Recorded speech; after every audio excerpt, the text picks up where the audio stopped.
Hello student, welcome to success sign.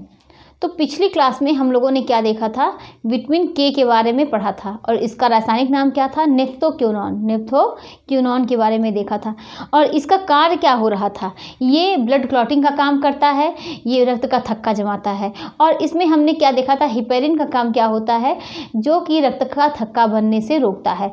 और हमने क्या देखा कि इसकी प्राप्ति कहाँ से होती है, हरी सब्जियों से, मछली के तेल वगैरह से, सड़ी गई मछलियाँ से, इन सब चीज़ों से विटामिन के की प्राप्ति होती है।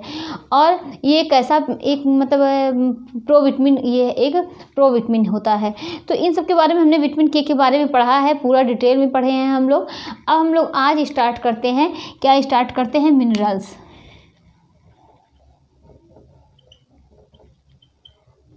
मिनरल्स के बारे में हम लोग देखेंगे। ये क्या होता है, ये खनिज तत्व है। ये क्या है, खनिज तत्व है। तो जब हम लोग पढ़ रहे थे, क्या पढ़ रहे थे, पोषक तत्व, क्या हमने पढ़ा था, पोषक तत्व के बारे में पढ़ा था। ठीक, तो इसके बारे में देखा था कि ये दो पोषक तत्व होते हैं, एक मैक्रो होता है, दूसरा माइक्रो होता है। जो मैक्रो होता है वो ये तीन होते हैं, कौन कौन से, कार्बोहाइड्रेट होते हैं, प्रोटीन होते हैं, और कौन से होते हैं, फैट होते हैं।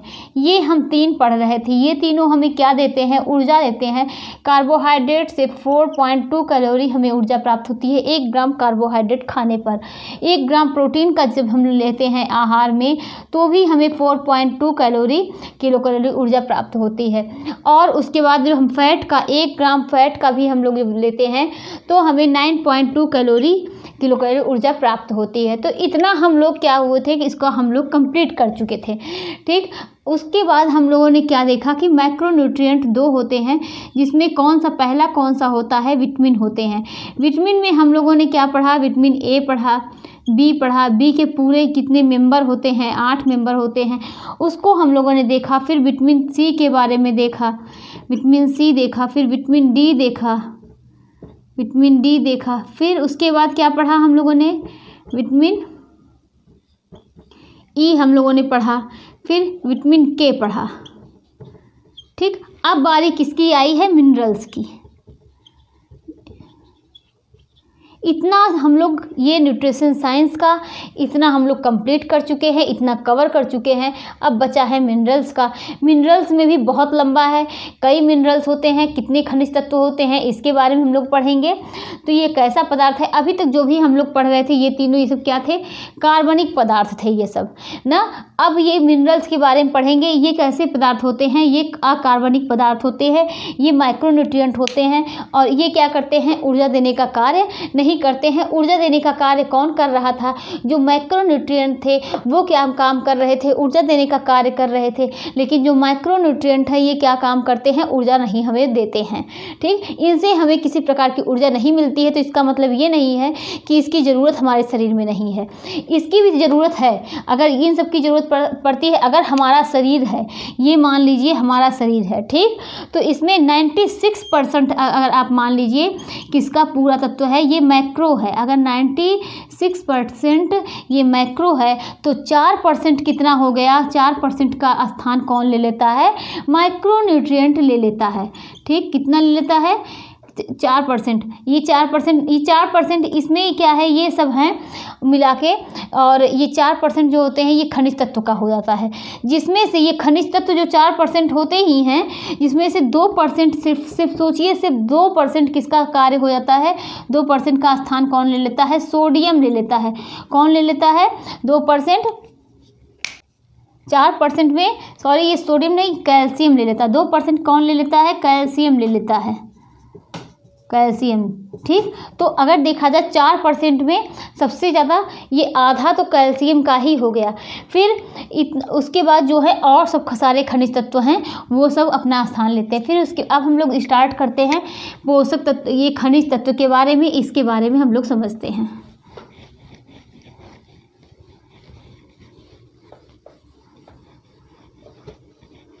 खनिज तत्व क्या होता है, इसको देखते हैं। ये खनिज तत्व कैसा पदार्थ है, ये अकार्बनिक पदार्थ है, ये माइक्रोन्यूट्रिएंट है, माइक्रो है, अकार्बनिक पदार्थ है, अकार्बनिक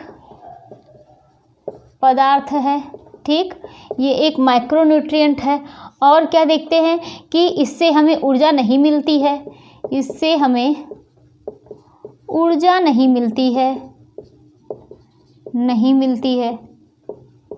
मैक्रोन्यूट्रिएंट से हमें ऊर्जा प्राप्त होती है। यह क्या करता है, यह बनाने का कार्य करता है। क्या करता है, यह बनाने का काम करता है, बनाने का काम करता है। ये क्या बनाता है, यह अस्थियां बना रहा है, अस्थि बना रहा है, और दांतों के लिए ज़रूरी होता है। और भी बहुत सारे ये कार्य करते हैं। फिर क्या करता है ये कि खनिज तत्व क्या करता है, संतुलन का काम करता है, संतुलन का काम करता है। और क्या करता है, हृदय की गति का संतुलन। अब संतुलन में किस किस चीज़ों का संतुलन करता है, हृदय की गति का संतुलन, हृदय की गति का संतुलन। और किन किन चीज़ों का करता है, जल का संतुलन,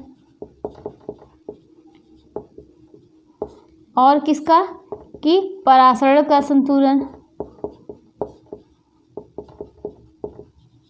संतुलन, अम्ल क्षार का,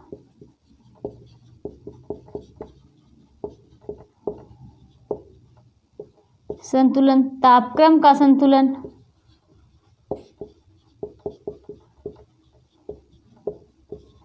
तो हम लोगों ने देखा कि किस किस चीज़ का संतुलन कर रहा है, जल का संतुलन किया, पराशरण का संतुलन, अम्ल क्षार का संतुलन, तापक्रम का संतुलन। मतलब संतुलन के काम में ये बहुत काम कर रहा है। हर चीज़ों के संतुलन कौन कर रहे हैं, मिनरल्स कर रहे हैं या खनिज तत्व कर रहे हैं। और हमारे शरीर में क्या करता है कि मिनरल्स चयापचय का कार्य करता है, हमारे शरीर में चयापचय का कार्य करता है। तो हमने क्या देखा, पूरे शरीर का ज़्यादातर हिस्सा किससे बना है, ज़्यादातर हिस्सा, पूरे शरीर का ज़्यादातर हिस्सा किससे बना है, ज़्यादातर हिस्सा किससे, कार्बनिक पदार्थ से, कार्बनिक पदार्थ से बनता है,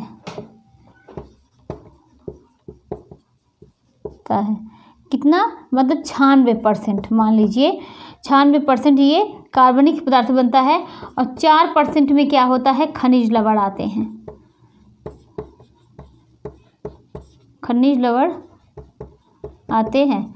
4% में 2% कौन ले लेता है, 2% किसका हो जाता है, कैल्शियम का हो जाता है।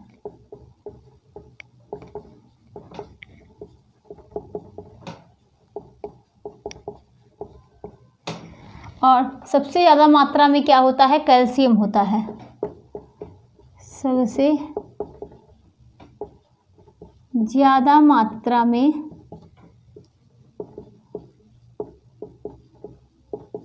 कैल्शियम होता है। लेकिन ये कैल्शियम तब तक कुछ नहीं कर पाएगा जब तक इसके साथ फास्फोरस नहीं मिलता है। मतलब कैल्शियम का फास्फोरस से घनिष्ठ संबंध है, फास्फोरस से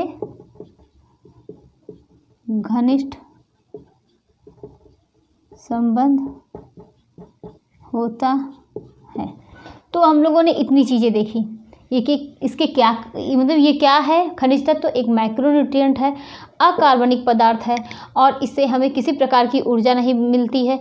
यह बनाने में सहायक कर रहा है, क्या क्या बना रहा है, ये जल का संतुलन कर रहा है, ये बनाने का अस्थि और दांतों के निर्माण में सहायक होता है। और ये क्या करता है, संतुलन का काम करता है, किस किस चीज़ का, पराशरण का, अम्ल क्षार का, और किसका, हृदय की गति का संतुलन और तापक्रम का संतुलन, जल का संतुलन, ये सब कार्य कर रहे हैं। हमारे शरीर में क्या करते हैं कि ये चयापचय का भी कार्य करते हैं। पूरे शरीर में ज़्यादातर हिस्सा किससे बना हुआ है, कार्बनिक पदार्थ से बना हुआ है, जिसे 96% आपने मान लिया। लेकिन 4% जो हिस्सा है वह कौन बनाता है, वो 4% हिस्सा खनिज लवण के माध्यम से होता है। खनिज लवण में 2% हिस्सा किसका हो जाता है, कैल्शियम का हो जाता है। और कैल्शियम तभी काम करता है जब उसके साथ फास्फोरस होता है। तो इतनी चीज़ें हम लोगों ने देखी।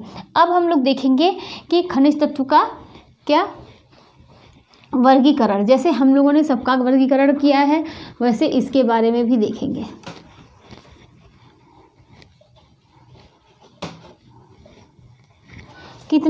कितने होते हैं खनिज लवण? 24 होते हैं।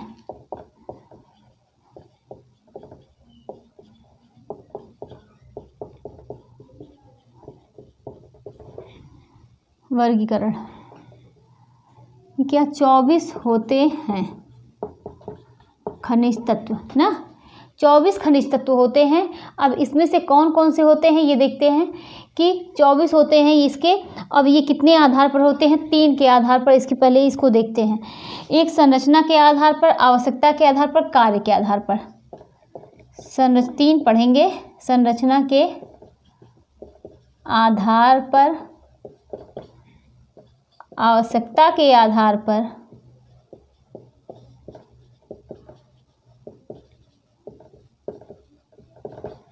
कार्य के आधार पर।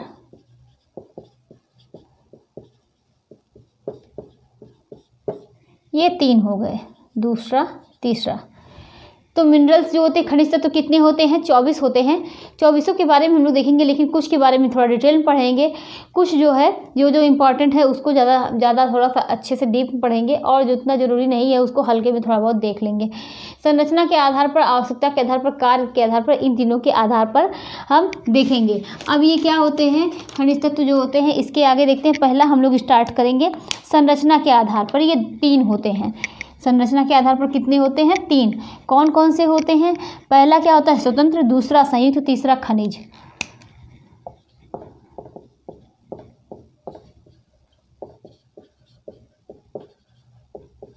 के आधार पर कितने होते हैं? 3 होते हैं।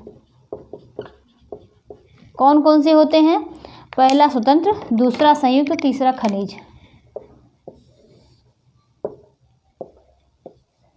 स्वतंत्र, दूसरा संयुक्त, तीसरा क्या है? खनिज। ठीक। अब स्वतंत्र में कौन कौन से होते हैं इसको देखते हैं। इसको नोट कर लीजिए आप लोग। क्या है?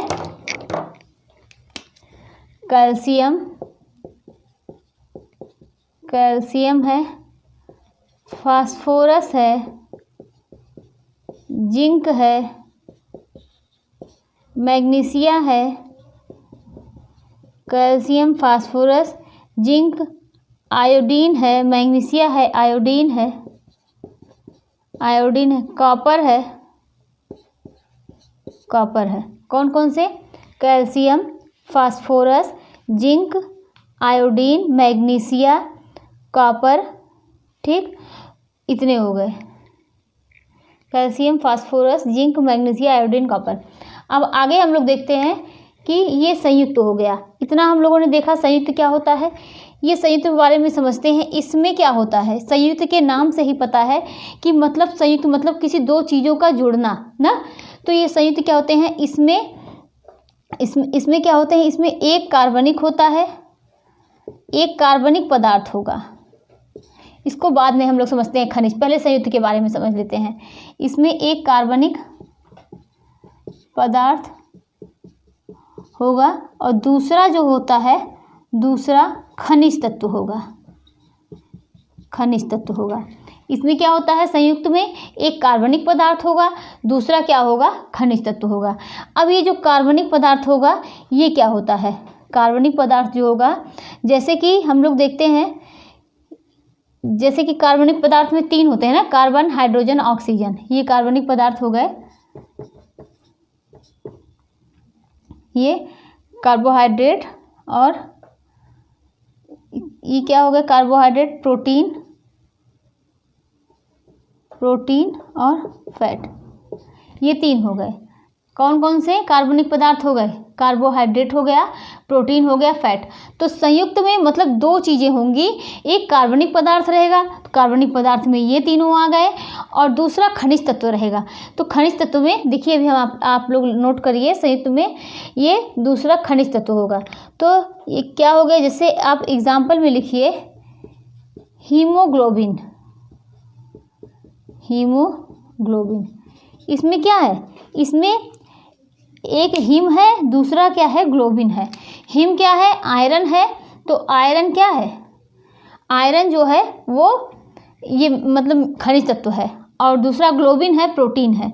तो हमने यही तो बताया, कार्बनिक पदार्थ में तीन होंगे, कार्बोहाइड्रेट, प्रोटीन, फैट। तो हीम, ग्लोबिन, और उसके बाद क्या होगा? फास्फोरस लिपिड, या इसको बोलते हैं फास्फोलिपिड। फास्फोलिपिड। अब ये लिपिड क्या है? ये फैट है। तो यहाँ पर क्या हो जाएगा? फास्फोरस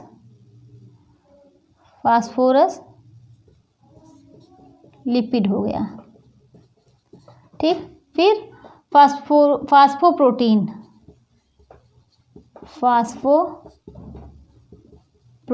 तो इसमें क्या हो जाएगा? फास्फोरस प्रोटीन हो जाएगा। फास्फोरस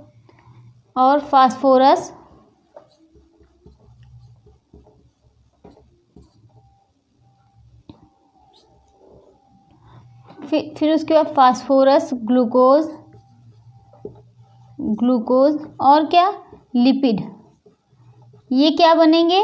फास्फोग्लूकोलिपिड। फास्फोग्लूकोलिपिड बनेंगे। फिर ग्लाइकोफास्फोरस।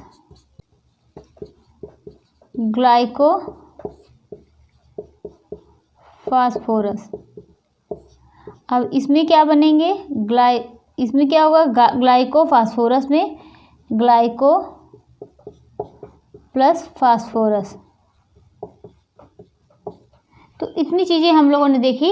हीमोग्लोबिन में क्या होगा? हीम, फिर उसके बाद हीम प्लस ग्लोबिन। हीम क्या है? आयरन है। फिर ग्लोबिन क्या है? प्रोटीन है। फास्फोलिपिड में फास्फोरस लिपिड हो जाएगा। फास्फो क्या है? ये खनिज तत्व है। लिपिड क्या है? फैट है। देखिए ये फैट इसी में अंतर्गत आया। फिर फास्फोप्रोटीन हो गया, प्रोटीन भी इसी के अंतर्गत आया, और फास्फोरस जो है ये खनिज तत्व के अंतर्गत आया। फिर फास्फोग्लूकोलिपिड हो गया, फास्फोरस ग्लूकोज लिपिड। फिर फास्फोरस हो गया, ग्लाइको प्लस फास्फोरस हो गया। तो इतनी चीज़ें हम लोगों ने ये देखी संयुक्त में देखा। अब हम लोग देखते हैं खनिज यौगिक। क्या देखते हैं? खनिज यौगिक।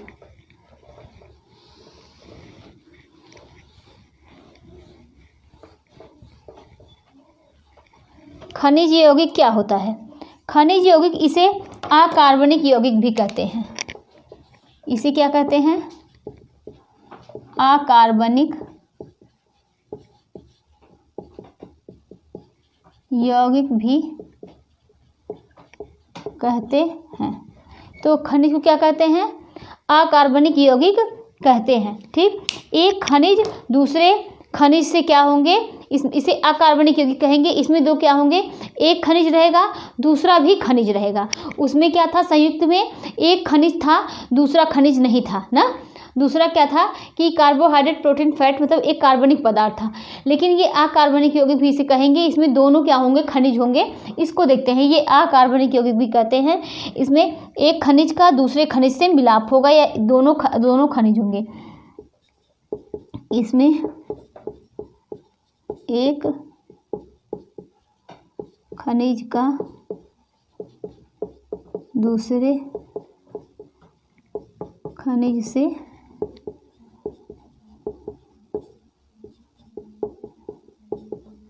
ठीक, कौन कौन से होंगे? अर्थात क्या होगा? इसमें दोनों खनिज होंगे, अर्थात इसमें दोनों खनिज होंगे। पहला क्या है? पहला है सोडियम। सोडियम में क्लोराइड मिला दें, क्लोराइड मिलाने पर क्या बनेगा? सोडियम में क्लोराइड मिलाने पर सोडियम क्लोराइड, सोडियम क्लोराइड। और दूसरे में क्या होगा कि क्लोरीन में फास्फोरस, क्लोरीन में फास्फोरस मिलाने पर क्या बनेगा? Chlorine phosphorus.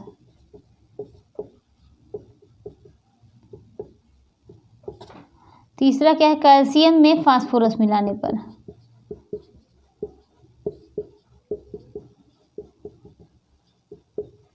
फास्फोरस मिलाने पर क्या होगा?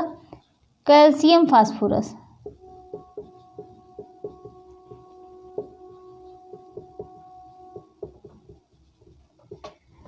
तो ये क्या है? ये देखिए, कैल्शियम भी क्या है? खनिज तत्व है, फास्फोरस भी खनिज तत्व है, क्लोरीन भी खनिज है, फास्फोरस भी खनिज है, सोडियम भी खनिज है, क्लोराइड भी खनिज है। तो खनिज तत्व में हम लोगों ने यही देखा कि इसे क्या कहते हैं? अकार्बनिक यौगिक कहते हैं। इसमें एक खनिज क्या होते हैं? दूसरे खनिज से मिलाप करा दिया जाता है, यानी दोनों क्या होते हैं? दोनों खनिज होते हैं। ठीक, इस संयुक्त में ऐसा नहीं था, एक कार्बनिक पदार्थ था, दूसरा क्या था? खनिज तत्व था। तो इन दोनों में देखा जा रहा था, इसमें एक कार्बनिक पदार्थ था, दूसरा खनिज तत्व था, ये संयुक्त था। खनिज में दोनों खनिज थे। अब आगे हम लोग देखते हैं कि ये किसके आधार पर हो गया? संरचना के आधार पर। अब यहीं पर देखते हैं आवश्यकता के आधार पर।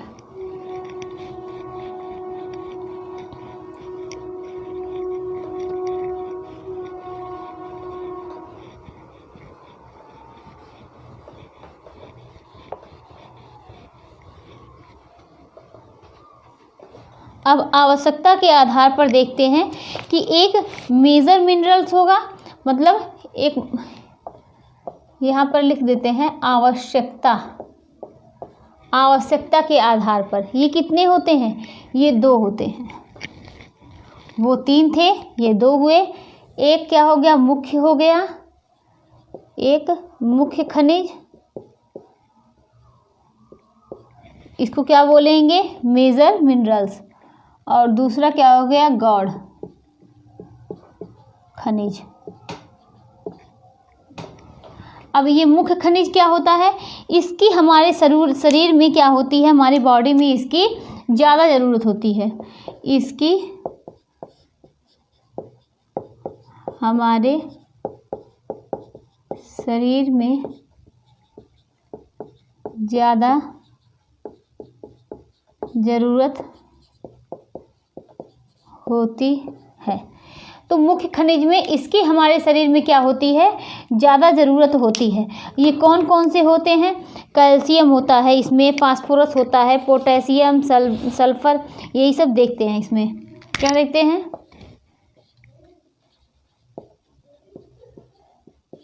कैल्शियम, जिसको क्या लिखते हैं हम?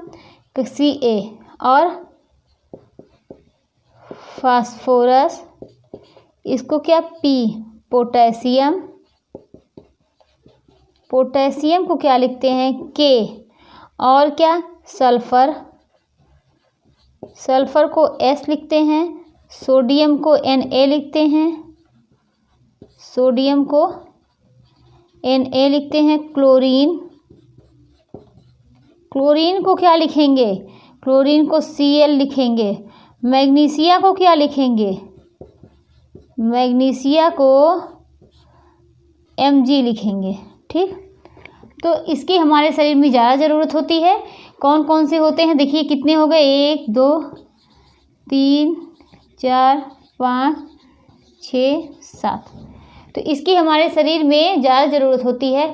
पहला कैल्शियम है, दूसरा फास्फोरस है, तीसरा जो है पोटेशियम है, फिर सल्फर है, और सल्फर है, फिर सोडियम है, क्लोरीन है, मैग्नीशिया है। तो कैल्शियम Ca, फास्फोरस P और potassium K, sulphur S, sodium Na, chlorine Cl, magnesia Mg। तो ये क्या होगा? ये मुख्य खनिज की मतलब अंतर्गत आते हैं। इसकी हमारे शरीर में ज़्यादा ज़रूरत है। अब गौड़ होते हैं, ये भी क्या होते हैं? ज़रूरी होते हैं, लेकिन ये ज़्यादा इसकी ज़रूरत नहीं होती है। अभी हम सबकी मात्रा भी देखेंगे। आगे देखते हैं कि इसमें क्या क्या होता है। इसमें लोहा हो गया, यहाँ से लिखते हैं।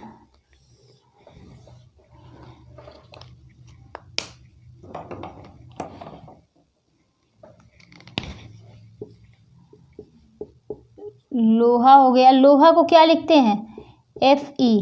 और उसके बाद दूसरे नंबर पे क्या हो गया, मैग्नीज, नीज, तांबा, कोबाल्ट, एल्यूमिनियम,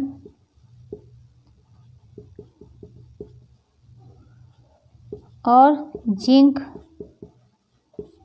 सिलीनियम,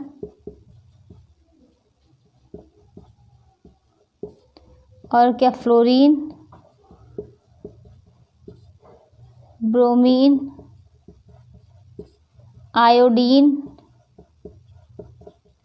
अब आयोडीन को यहाँ देखिए आई लिखते हैं, ब्रोमीन को Br लिखते हैं, फ्लोरीन को F लिखते हैं, सिलीनियम को Se लिखते हैं, जिंक को Zn लिखते हैं, एल्यूमिनियम को Al लिखते हैं, कोबाल्ट को Co लिखते हैं, तांबा को Cu लिखते हैं यानी कॉपर हो गया, मैंगनीज को क्या लिखेंगे, Ma।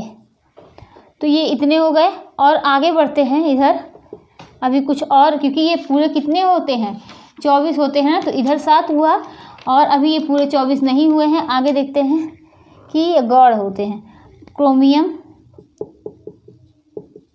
क्रोमियम को Cr लिखते हैं, और क्या, कैडमियम को क्या लिखेंगे, Cd,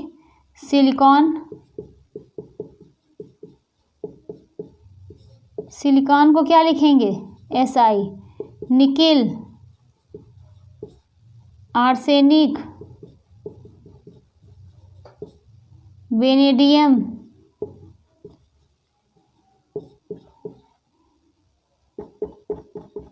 ठीक। तो इतना क्या हो गया, ये गौड़ खनिज हो गए। तो हमने क्या देखा, आवश्यकता के आधार पर कितने हो गए, 2, कार्य के आधार पर 3 थे। पहला क्या था, जो मुख्य था, दूसरा क्या था, गौड़ था। ये क्या हो गए, इसमें क्या था कि जो कार्य के आधार पर था उसको किसके आधार पर, आवश्यकता के आधार पर ये है, और हमने संरचना के आधार पर जो था वो क्या था, संयुक्त था, और दूसरा पहला क्या था, पहला जो है स्वतंत्र था, दूसरा संयुक्त, तीसरा खनिज। तो पहला जो स्वतंत्र था वो उसको किसी एक दूसरे से मिलने की ज़रूरत नहीं थी। संयुक्त था, इसमें एक कार्बनिक पदार्थ रहेगा, दूसरा खनिज रहेगा, और खनिज तत्व जो था इसमें दोनों क्या करते हैं, दोनों आपस में, दोनों खनिज रहते हैं, ठीक, खनिज आपस में मिलते हैं। उसके बाद आवश्यकता के आधार पर एक मुख्य हो गया, दूसरा गौड़ हो गया। मुख्य की हमारे शरीर में ज़्यादा ज़रूरत पड़ती है, ये मुख्य तत्व हो गए। गौड़ में कौन कौन से होते हैं, मुख्य में क्या देखते हैं, calcium, phosphorus, potassium, sulphur, sodium, chlorine, और क्या हो गया, मैग्नीशिया, ये सब चीज़ें हो गई। गौड़ में लोहा, मैग्नीज, तांबा, cobalt, aluminium, zinc, selenium, fluorine, bromine, iodine, chromium, cadmium, silicon, nickel, arsenic, vanadium, इतने सारे क्या हो गए, गौड़ खनिज हो गए। अब आगे हम लोग देखते हैं, ये गौड़ खनिज हो गए, ये पूरे कितने हैं, इसको आप काउंट करेंगे तो 24 हैं या 24 हैं। आगे देखते हैं, इन सब की हमारे शरीर में ज़रूरत होती है ना, तो किसकी कितनी मात्रा ज़रूरत होती है ये देखते हैं कि जो मुख्य तत्व हैं उनकी मात्रा कितनी ज़रूरत पड़ती है, कितनी मात्रा में उसको आवश्यक है, और जो गौड़ हैं उसकी।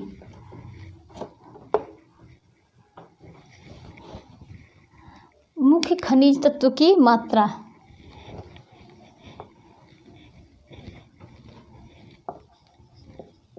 मुख्य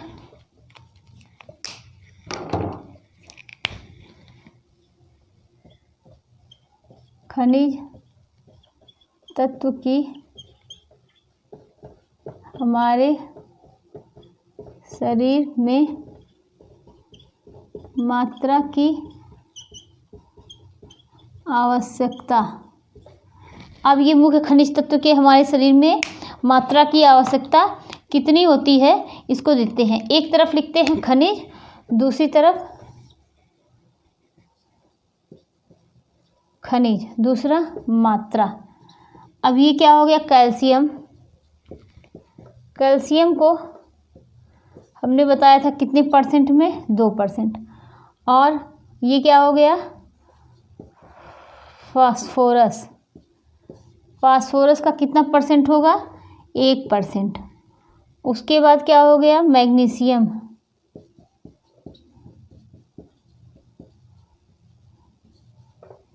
मैग्नीशियम की कितनी मात्रा में ज़रूरत पड़ेगी, 0.05। फिर पोटेशियम।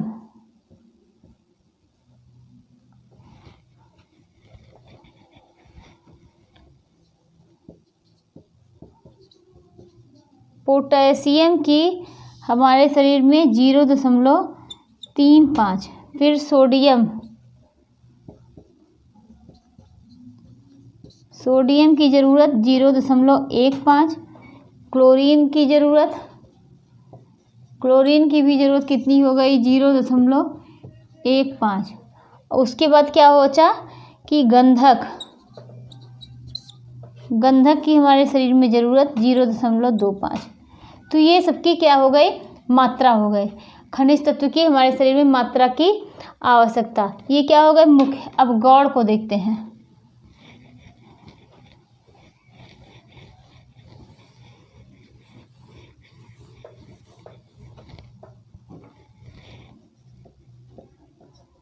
गौड़ खनिज तत्व की हमारे शरीर में मात्रा,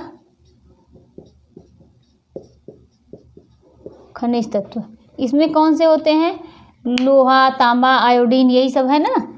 तो लिखते हैं लोहा। लोहा का कितना हो गया, 0.004%। फिर तांबा का, तांबा का कितना परसेंट हो गया, 0.00015%। फिर यहाँ पर क्या हो गया, आयोडीन। क्या हो गया, आयोडीन। ये आयोडीन का कितना परसेंट हुआ,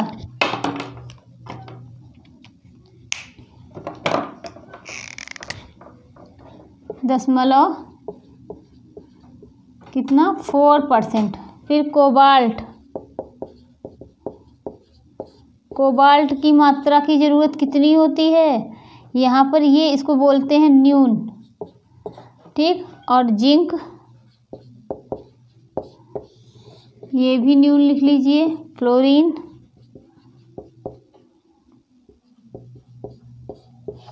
ये भी बहुत कम में यानी न्यून मात्रा। मैग्नीज, मैग्नीज की मात्रा कितनी रहेगी, 0.003%, ठीक। तो ये क्या हो गए, ये गौड़ खनिज तत्व की हमारे शरीर में मात्रा की आवश्यकता हो गई। अब ये सब चीज़ें तो बहुत मतलब इम्पॉर्टेंट नहीं है, लेकिन तब भी इसको भी पढ़ना होगा। आगे हम लोग देखते हैं कि कार्य के आधार पर,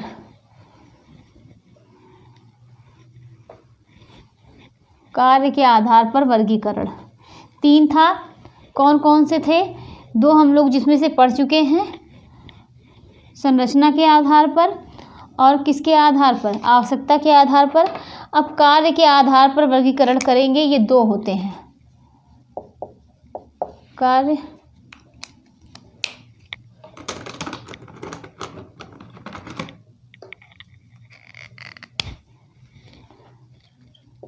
के आधार पर वर्गीकरण कौन कौन से होते हैं। पहला क्या है कि शरीर,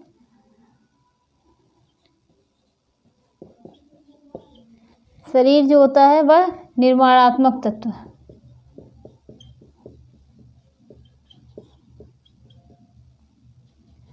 शरीर निर्माणक तत्व।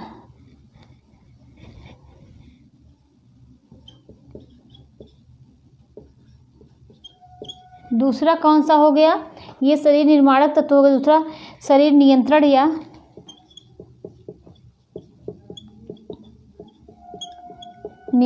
या नियामक कार्य। अब ये कौन कौन से हो गए, पहला क्या है, हड्डी दांतों के लिए, हड्डी दांतों, हड्डी दांतों के लिए कौन कौन से जरूरी होते हैं, शरीर निर्माणक तत्व किसका किसका निर्माण कर रहे हैं? हड्डी दांतों के लिए। कौन से? Calcium, phosphorus, magnesium. कौन कौन से होंगे? कैल्शियम रहेगा, फास्फोरस, तीसरा क्या है? मैग्नीशियम। और हीमोग्लोबिन के लिए, हीमोग्लोबिन के निर्माण के लिए क्या रहेगा? आयरन, क्या होता है? लोहा या आयरन, तांबा, कोबाल्ट। थायराइड ग्लैंड से जो स्रावित होती है थायरॉक्सिन हार्मोन, थायरॉक्सिन हार्मोन के लिए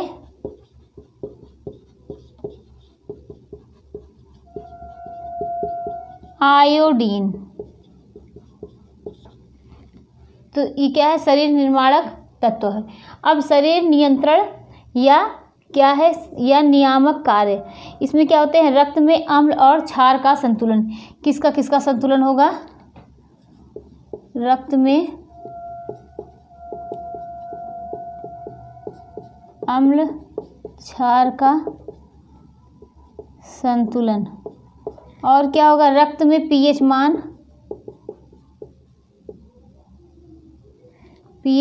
का संतुलन। रक्त में अम्ल और क्षार का संतुलन और रक्त में पीएच मान का संतुलन। आगे देखते हैं, ये हो गया। फिर यहाँ पर क्या हो गया? कैल्शियम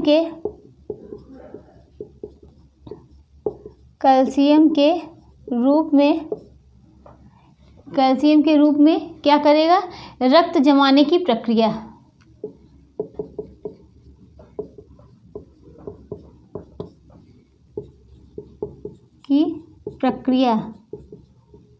में भाग लेना।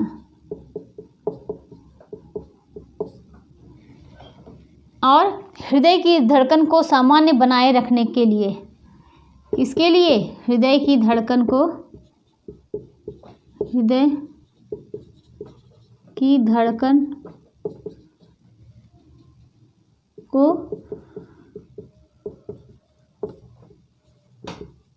बनाए रखने के लिए, हृदय की धड़कन को सामान्य बनाए रखने के लिए, और क्या? जल के संतुलन के लिए, जल के संतुलन बनाने में, नाड़ियों की संवेदना को नियंत्रित करने में,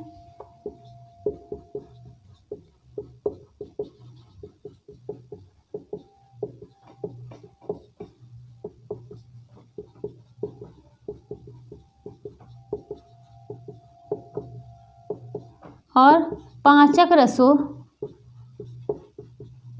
रसों को उत्तेजित करने में।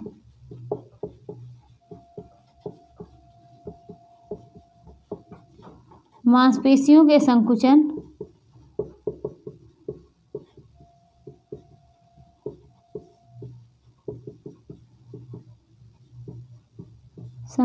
में क्या करता है? संकुचन व प्रसारण में हेल्प करता है।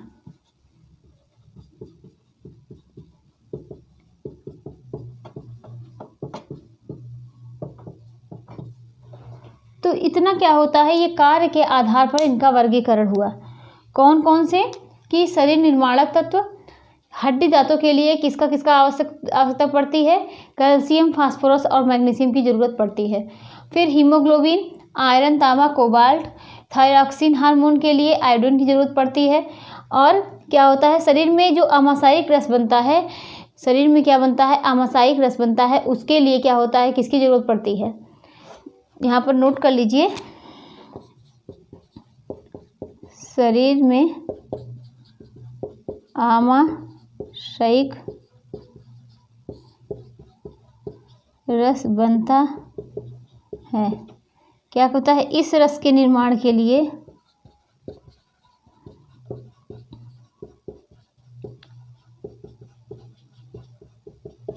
क्लोरीन,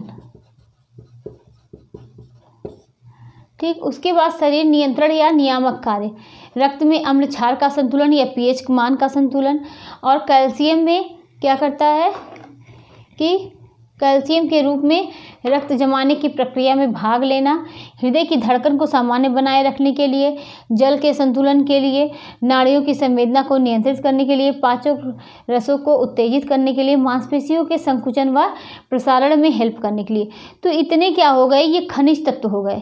हमने 24 खनिज तत्व के नाम पढ़े, किसके आधार पर इनका वर्गीकरण किया गया, किसके आधार पर किया गया वर्गीकरण, संरचना के आधार पर, आवश्यकता के आधार पर, और किसके आधार पर, और कार्य के आधार पर।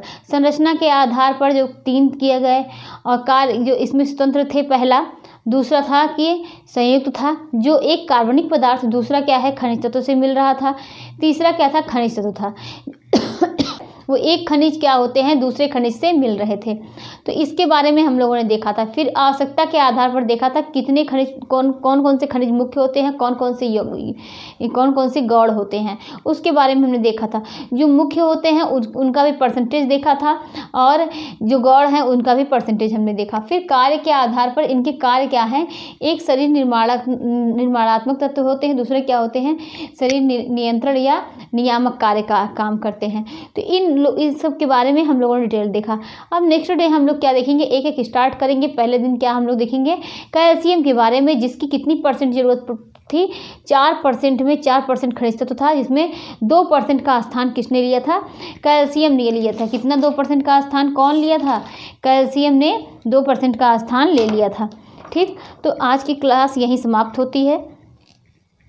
नेक्स्ट डे हम लोग कैल्शियम की क्लास लेंगे।